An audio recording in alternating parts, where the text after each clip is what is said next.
entre 2, a esta cantidad de parejas, yo lo voy a multiplicar, acá lo vamos a poner en paréntesis, eso ¿por qué?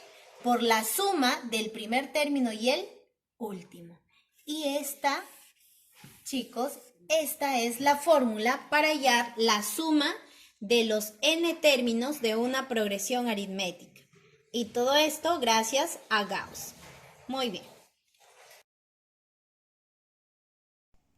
Sigamos aprendiendo entonces esta nueva noción matemática que el día de hoy hemos visto, que es sobre la suma de los n términos de una progresión aritmética. Y hemos visto que gracias a Gauss nosotros sumamos el primer y el último término. Y a esa suma lo multiplicamos por la cantidad de parejas. Y esas parejas se hallaban gracias a que al número total de términos lo dividíamos entre 2. Vamos a ver un ejemplo. Por ejemplo, acá en esta progresión nos dan 3, 5, 7, 9, 11. Nos damos cuenta que es una progresión aritmética porque de término a término se va sumando una misma cantidad. En este caso, más 2, más 2, más 2. Y así sucesivamente. Entonces nos podemos dar cuenta que la constante, la razón aritmética aquí es 2. ¿Quién es el término 3?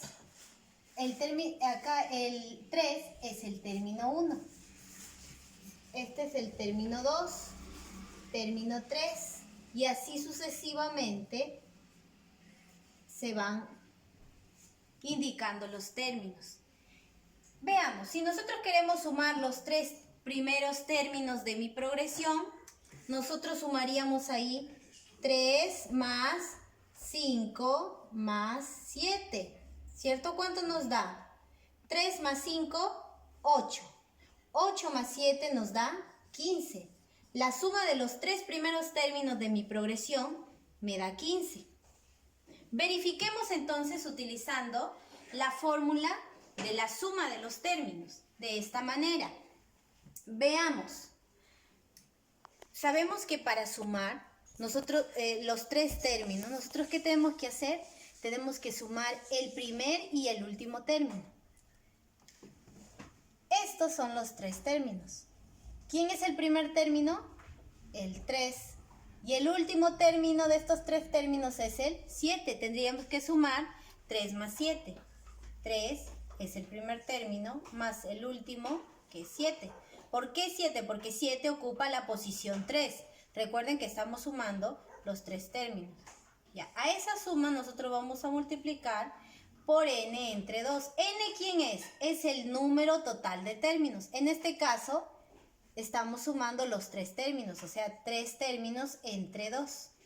Entonces tendríamos, la suma de los 3 términos será 7 más 3, 10, ¿cierto? 10 por 3, 30, entre 2, 15. Recuerden siempre que primero los paréntesis, ¿sí? Repito, 7 más 3, 10. 10 por 3, 30. Entre 2, 15. Y es cierto, miren, verificamos que la suma de los 3 términos nos da 15. Entonces, la fórmula, gracias a Gauss, ¿sí? Es válida. A ver, sumemos, si coincide también con los 5 términos. Vamos a sumar ahora los 5 términos, es decir, desde el término 1 hasta el término 5. En este caso, en los 5 términos, nuestro primer término, ¿quién sería? Sigue siendo el 3. Y nuestro último término, ¿quién sería? En este caso, sería el 11, porque ocupa la posición 5.